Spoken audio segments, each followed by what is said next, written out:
কিয়ামতের ময়দানে গাছ নাই, ঘর নাই, বাড়ি নাই, পানি নাই। আহারে তামার জমিন, এক হাত বা সোয়া হাত মাথার উপরে আমার মালিক সূর্য উপর কইরা ছাইরা দেবা। আমার মালিক বলবে, সূর্য তোর ভিতরে যত তাপ সারো না পারমান বুঝো আমি মাওলা কেমন। বাজা সূর্যের তাপে তামার জমিন পুইরা লাল চামড়ার মতো লাল হইয়া যাবে, বাগুইলা জাগালাই। আমার মালিক বলেন, আমার আল্লাহ বলেন, লা ইয়ামুতু ফিহা ওয়ালা ইয়াহইয়া। মানুষ বাঁচবেও না, মরবেও না, মরণ তালাশ করে আর পাওয়া যাবে না। সূর্যের তাপে নাফরমানদের তালুটা টাস টাস করে ফাইটা মগজগুলা ভাতের মতো উতলাইয়া বাইয়া বাইয়া করতে থাকবে। আল্লাহ ওই সময় আল্লাহ রাসূল সাল্লাল্লাহু আলাইহি ওয়াসাল্লাম হাউজে কাউসারের পাশে ডাক দেবে, এ আমার উম্মতেরা আসো, এক গ্লাস হাউজে কাউসারে পানি পান করাবো। 50,000 বছর সময়ের ভিতরে পিপাসা আরো লাগবে না। হাজার হাজার কোটি মানুষ আল্লাহর হাবিবের হাউজের দিকে দৌড় মারবে। পথের ভিতরে কিছু বান্দা বান্দিদেরকে ফেরেশতারা টাইনা টাইনা ধইরা রাখবে, তারা গলা ফাটা চিৎকার মারবে, আল্লাহর রাসূল আপনি আমাদেরকে আসতে বলছেন, ফেরেশতারা আসতে দেয় না। আল্লাহ রাব্বি বলেন, ছাড়ো, এক গ্লাস হাউজে কাউসারে পানি পান করাবো। 50,000 বছর সময়ের মধ্যে আর পানির পিপাসা লাগবে না। আর মালিকের নাম কি? আল্লাহ আল্লাহ আল্লাহ আল্লাহ আল্লাহ আল্লাহ আল্লাহ। এই জিকির করার পরে যখন আপনি নামাজের ভিতরে দাঁড় হবেন, দেখবেন তখন নামাজের ভিতরে আল্লাহর খেয়াল আসবে। কথা ঠিক কিনা? ওদিকে নামাজ তো অনেকে পড়ে ঠিক, মসজিদের ভিতরে ঢুকছে, কখন নামাজে দাঁড় হইছে, কখন রুকুতে গেছে, কখন সেজদায় গেছে, কোন সময় তাশাহুদ পড়ছে, কোন সময় দুরূদ শরীফ পড়ছে, কোন সময় দোয়া পড়ছে, কোন সময় তাসবিহ আদায় করছে। এই দেখছি দাঁড়াইছে, এর মধ্যে নামাজ শেষ। আছে না নাই? আছে না নাই? এই এরকম হাজার রাকাত নামাজ পড়লে লাভ হয়। নামাজের ভিতরে আল্লাহর সঙ্গে কথোপকথন হয় না কিনা? হয় না? যখন বান্দাবান্দি নামাজের ভিতরে তেলাওয়াত করে, আলহামদুলিল্লাহি রাব্বিল আলামিন, আমার মালিক উত্তর দেয়, হামেদানি আব্দি, হে আমার বান্দাবান্দি তোমরা বড় আমার প্রশংসা করলা। নামাজের ভিতরে কথোপকথন। বান্দাবান্দি যখন তেলাওয়াত করে, আর রহমানির রহিম, আমার মালিক উত্তর দেয়, সাদাকানি আব্দি, এ বান্দাবান্দি সত্যই তো বলছো, আমি তো আসলেই রহমানুর রহিম। কথা ঠিক কিনা? এই জন্য আলী রাদিয়াল্লাহু তাআলা আনহু বলছিলেন, যেই মালিককে আমি দেখি না তার ইবাদত করি না, আনতা আবুদাল্লাহা কাআন্নাকা তারাহু ফা ইল্লাম তাকুন তারাহু ফা ইন্নাহু ইয়ারাক। এমন ভাবে আমার মালিকের ইবাদত করো, গোয়াকে মনে হয় যেন তুমি আল্লাহকে দেখতেছো। ওই অবস্থা যদি ভিতরে তৈরি না হয়, অন্তত এতটুকু খেয়াল করো, যদিও নাকি আমার মালিককে আমি দেখি না, আমার মালিক তো আর অন্ধ না, আমার মালিক তো আমাকে দেখে। কেমন নামাজ তারা পড়তো! এক যুদ্ধের ময়দানে আলী রাদিয়াল্লাহু তাআলা আনহু, তার পায়ের ভিতরে তীর ঢুকে গেছিল, এমন ব্যথা হাত কাছেও নেওয়া যায় না, জোরে ব্যথায় চিল্লাইয়া ওঠে। আল্লাহ রাসূল সাল্লাল্লাহু আলাইহি ওয়াসাল্লাম বলেন, আলী যখন নামাজের ভিতর দাঁড় হবে, তখন তোমরা তীর খুইলা ফেলাইও। এগুলা কি বোঝার জিনিস না বুঝবার জিনিস না বুঝাবার জিনিস? একই বুঝাইয়া পারা যায় কোনোদিন সম্ভব? তীর হাত কাছেও নেওয়া যায় না, ব্যথায় চিল্লায়। আল্লাহ রাসূল সাল্লাল্লাহু আলাইহি ওয়াসাল্লাম বলে, আলী যখন নামাজে দাঁড় হবে তখন তীর খুললে ভালো। কি ব্যাপার? আলী রাদিয়াল্লাহু তাআলা নামাজে দাঁড় হইল, তীর ধইরা টানে। আলী রাদিয়াল্লাহু তাআলা কোনো খবর নাই, কোনো খবর নাই। কি নামাজ পড়ছি আর তুমি আর আমি কি নামাজ পড়ি? হ্যাঁ, এই নামাজকে ঠিক করার জন্য তো আল্লাহর জিকির বেশি করা লাগবে, কথা ঠিক না বেটি? আল্লাহর ভয় ভিতরে পয়দা করার জন্য আল্লাহর জিকির বেশি লাগবে, কথা হয় না? যখন বান্দা বান্দে জিকির করে সুবহানাল্লাহ, আলহামদুলিল্লাহ, আল্লাহু আকবার, কি করে কি করে না? লা ইলাহা ইল্লাল্লাহ, কি জিকির করে কি করে না? সুবহানাল্লাহর সময় কি খেয়াল করে? আমি আমার মালিককে ডাকি, আমার মালিক আমার দিকে তাকাইয়া তাকাইয়া আমার ডাকের জবাব দেয়। কি দেয়? জবাব দেয়। এরকম বারবার খেয়ালে জিকির করে, বারবার খেয়ালে জিকির করে, বারবার খেয়ালে জিকির করে। করতে করতে এক সময় যখন আল্লাহর বান্দা বান্দির সামনে কোনো গুনাহ হাজির হয়, যখন গুনার সামনে আইসা যায়, তখন তার ভিতরে খেয়াল আসে দুনিয়ার কেউ দেখে না, আমার আল্লাহ তো আমাকে দেখে। এই খেয়াল ভিতরে পয়দা করার জন্যই তরিকা, এই খেয়াল ভিতরে তৈরি করার জন্যই আল্লাহর জিকির, এই খেয়াল ভিতরে তৈরি করার জন্য যত তরিকার ঔষধ। পীর সাহেব হুজুরের কাছে ওই যে মুরিদ হইছে না, হ্যাঁ, এ সরল সোজা বুকাটাই হুজুর খুব মহব্বত করে। অন্যান্য মুরিদেরা বলে ব্যাপার কি, হুজুর বুকাটাকে এত কেন মহব্বত করে? হ্যাঁ, হুজুরের কানে যখন কথা গেল, হুজুর সব মুরিদদেরকে ডাকছে, ডাইকা জ্যান্ত মোরগ বা মুরগি হাতের ভিতরে দেশে ছুরি দিয়া হুকুম দেশে, হুজুর এমন জায়গায় মুরগি বা মোরগ জবাই করবে কেউ যেন না দেখে, কেউ যেন দেখে না। এরকম জায়গায় মুরগি মোরগ জবাই করিয়া,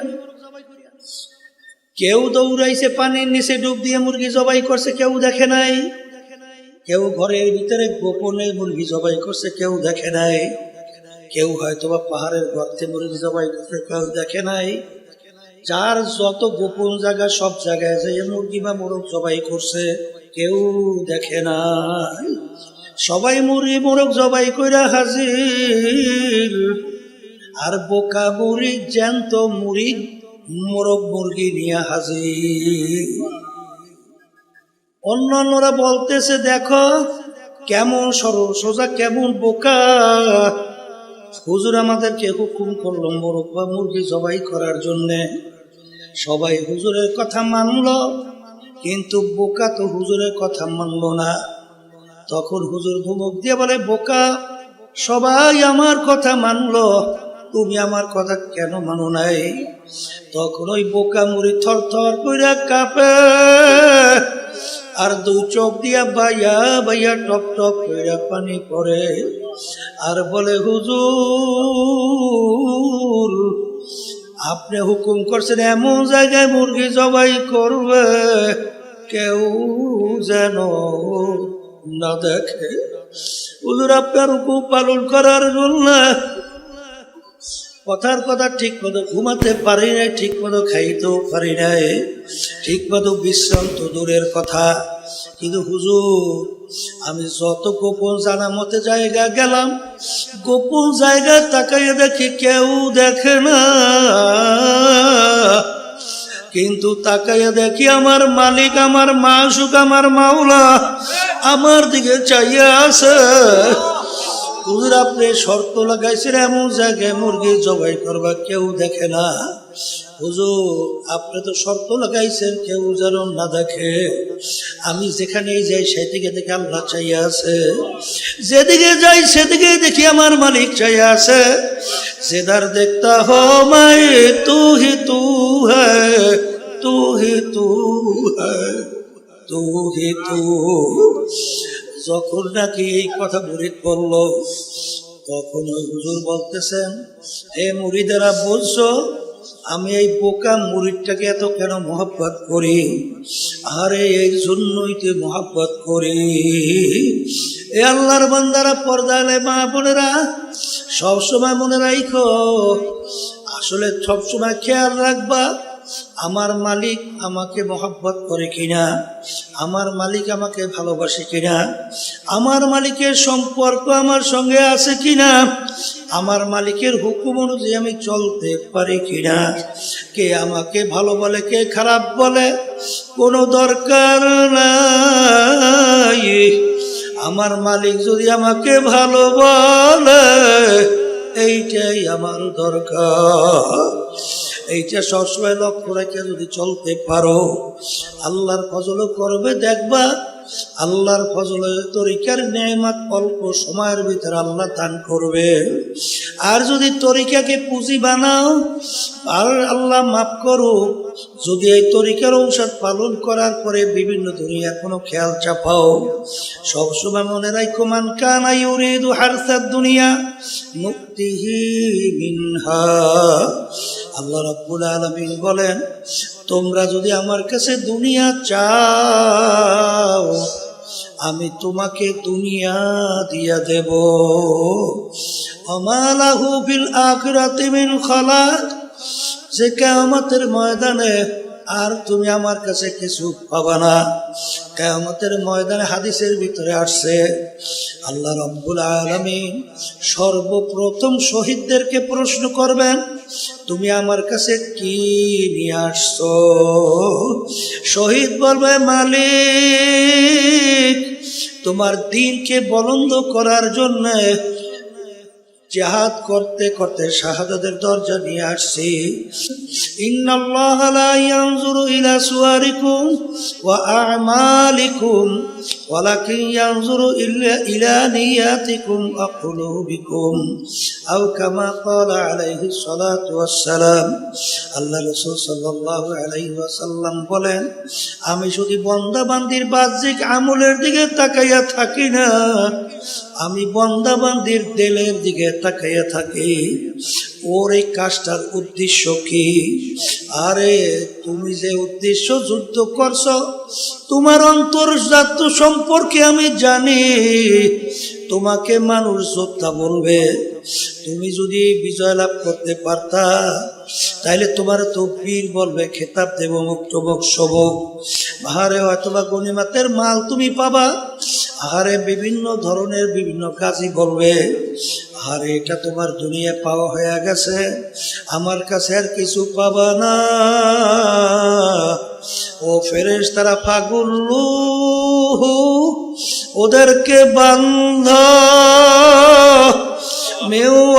মিওয়ারাইহিম জাহান্নাম, এরপরে ওদেরকে ফিকা ফিকা জাহান্নামের ভিতরে ফেলা।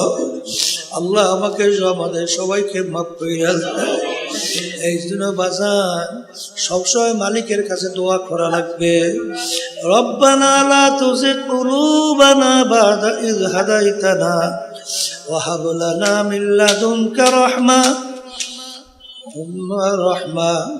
আল্লাহ আল্লাহ মালিক, রব্বানা লা তুযিগ কুলুবানা বা'দা ইয হাদাইতানা ওয়া হাব লানা মিন লাদুনকা রাহমা।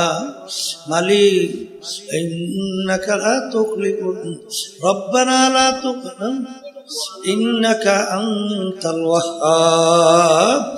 মালিক তুমি আমাকে হেদায়েত নসিব করার পরে, দ্বীনের সহি বুঝ দান করার পরে দয়া মায়া করে তুমি আমাকে গোমরাহ কইরো না। এই জন্য সবসময় মাওলার কাছে দোয়া করা লাগবে। আল্লাহর ওলিদের ইতিহাস পড়লে দেখবেন সবসময় মালিকের কাছে দোয়া করতো, তাআত في قطاعات همزة يا مانات وإجابات همزة আমার দয়ার মালিক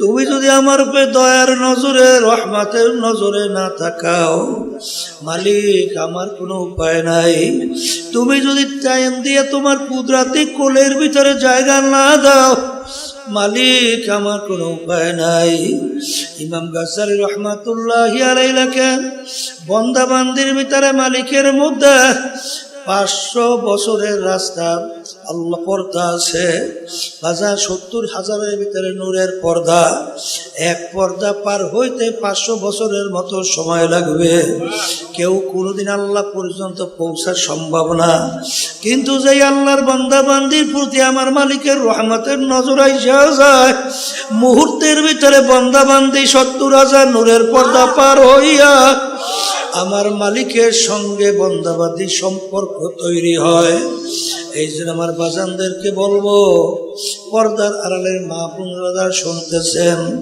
কুল্লু নাফসিন যায়িকাতুল মাউত বাজান প্রত্যেকটা জানদার একদিন না একদিন তার মৌতের শরাব পান করা লাগবে ওয়ালাউ কুনতুম ফি বুরুজি মুশাইয়াদা শক্ত পাথরের পাহাড় কাইটা লুকাইলো সেখানে মালাকুল মউত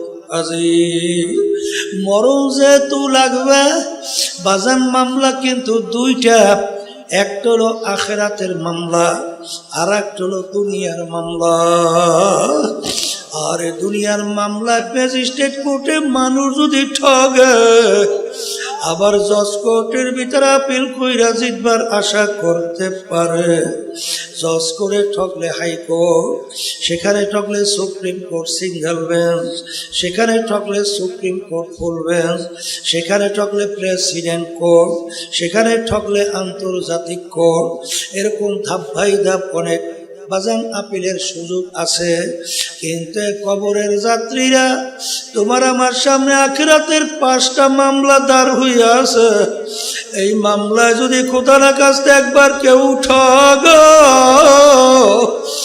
আর দ্বিতীয়বার দুনিয়াতে এসে আপিল কইরা জিতবার কিন্তু আর আশা নাই মৌতের মামলা কবরের মামলা কিয়ামতের ময়দানের মামলা মিজান পুলসিরাতের মামলা বাজান আল্লাহু আকবার আজকে দুনিয়ার মামলায় মানুষ পড়লে মামলায় জেতার জন্যে মামলা থেকে পরিত্রাণ পাওয়ার জন্যে উকিলের কাছে দৌড়ায়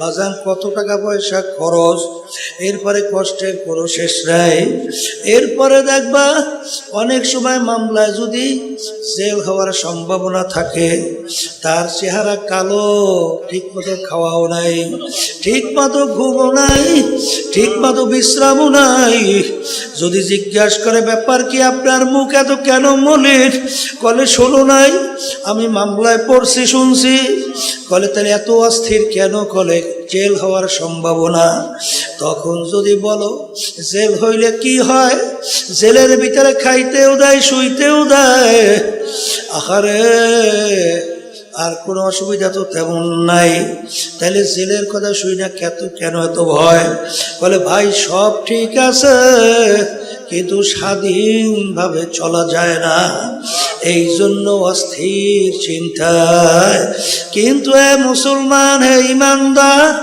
যারা মরবা কবরে যাব যারা আল্লাহকে বিশ্বাস করো আখিরাতকে বিশ্বাস করো বেহেশত জাহান্নামকে বিশ্বাস করো খোদার আকাশ এই মামলায় যদি একবার ঠগ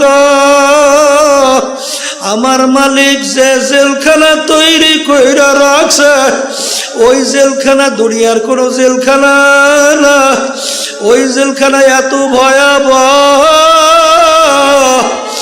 আল্লাহু আল্লাহ জিবরাইল সালাতু ওয়াস সালাম আল্লাহর হাবিবের সঙ্গে দেখা করার পরে আসলেন দেখা করার জন্য আসলেন। ওই সময় সচরাচর জিবরাইল আমিন আসেন না।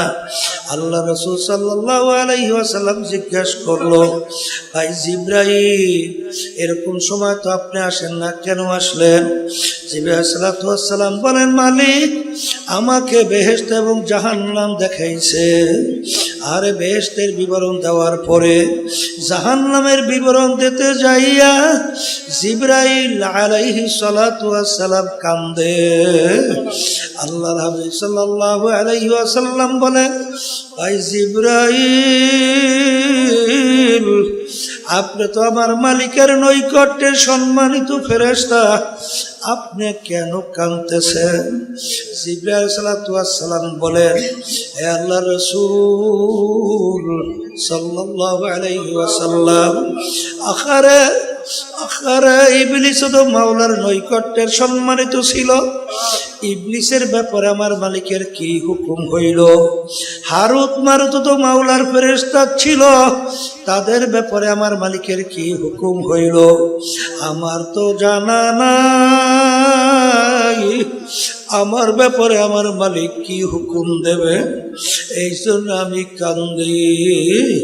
এই কথা বলার পর আল্লাহ রাসূল সাল্লাল্লাহু আলাইহি ওয়াসাল্লাম তিনিও কান্দেন। আল্লাহ আমাকে আমাদের সবাইকে মাফ কইরা দেন। আল্লাহ রাসূল সাল্লাল্লাহু আলাইহি ওয়াসাল্লাম তিনি অল্প বয়সে তার দাড়ি মোবারক পাইকে গেল, পিঠ মোবারক গুজা হয়ে গেল। সাহাবায়ে কেরাম বলে, আল্লাহর রাসূল এত অল্প বয়সে আপনার দাড়ি মোবারক কেন পাকলো, পিঠ মোবারক আপনার কেন গুজা হইল? আল্লাহ রাসূল সাল্লাল্লাহু আলাইহি ওয়াসাল্লাম বলে, এ আমার সাহাবারা, আল্লাহ কথার কথা, আমি রাসূল যা দেখি তোমরা তো দেখো না, আমি রাসূল যা জানি তোমরা তো জানো না।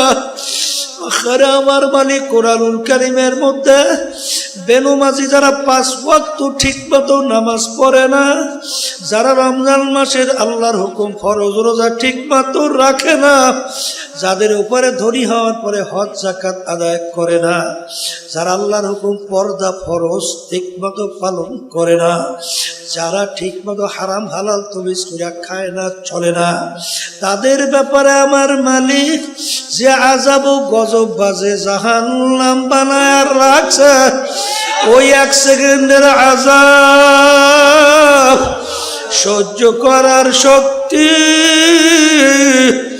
দুনিয়ার কোন মানুষের না। আল্লাহু আল্লাহ। জিবরাইল সাল্লাল্লাহু আলাইহি ওয়াসাল্লাম যাওয়ার পরে আল্লাহ হাবিব সাল্লাল্লাহু আলাইহি ওয়াসাল্লাম মসজিদে নববীর ভিতরে যখন ঢুকলেন, দুই কাছে একদল সাহাবায়ে কেরাম আনসারী তারা বসে বসে আনন্দ ফুর্তি করে। আল্লাহর হাবিব বলে, তোমরা কি মৃত্যুর কথা ভুইলা গেছো? তোমরা কি মৌতের কথা ভুইলা গেছো? এইমাত্র আমার কাছে জিবরাইল আমিন আসছে, যে জাহান্নামের বিবরণ আমাকে শুনাইছে। ওই 1 সেকেন্ডের আযাব সহ্য করার শক্তি কারো নাই। তোমরা যদি জানতা, শুনতা, দেখতা, দুনিয়ার কোনো সংসার আদি বিবাহ সাথে কিছুই করতে পারতে না, দুনিয়ার কোনো কাজকর্ম করতে পারতে না, আরে কাকু সঙ্গে সঙ্গ দিতে পারতে না, সব ফালাইয়া জঙ্গলবাসী হইয়া যাইতা।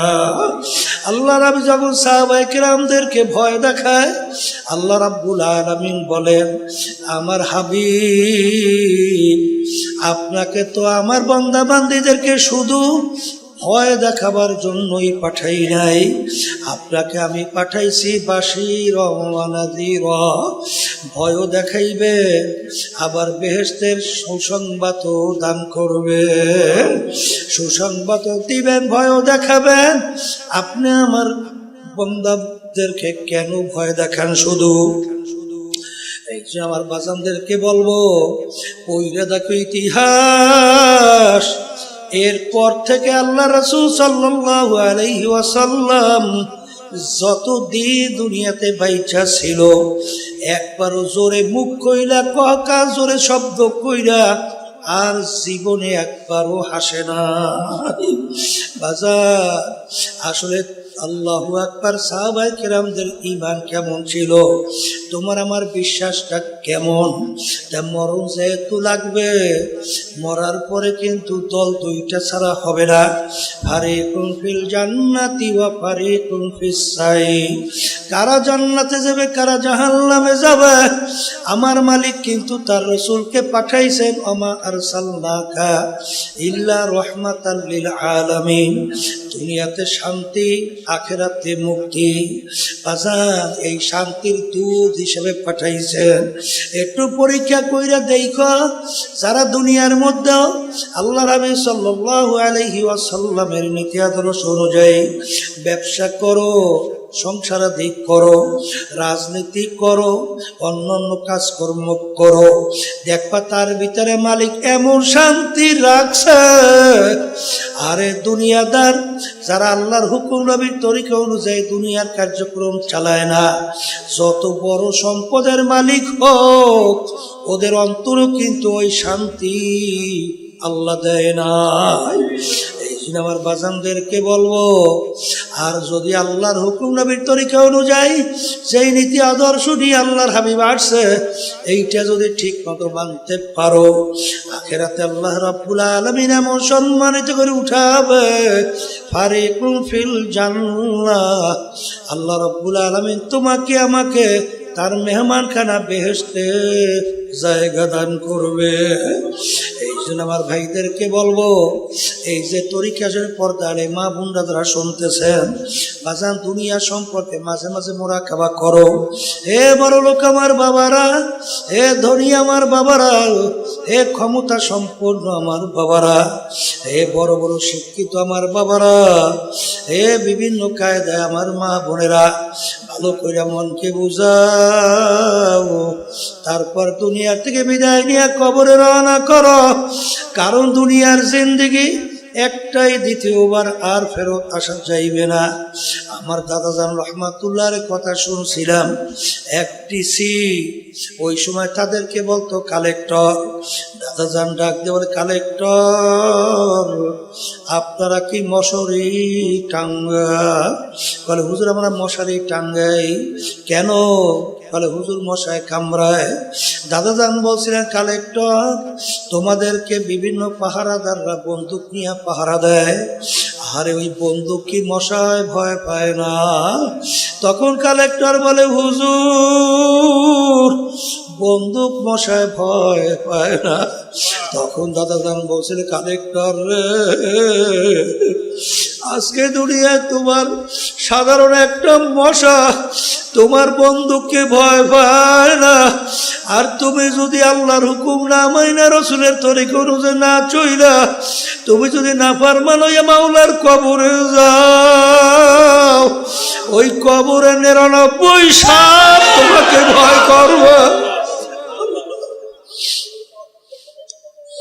এরকম কি গ্যারান্টি তোমার আছে?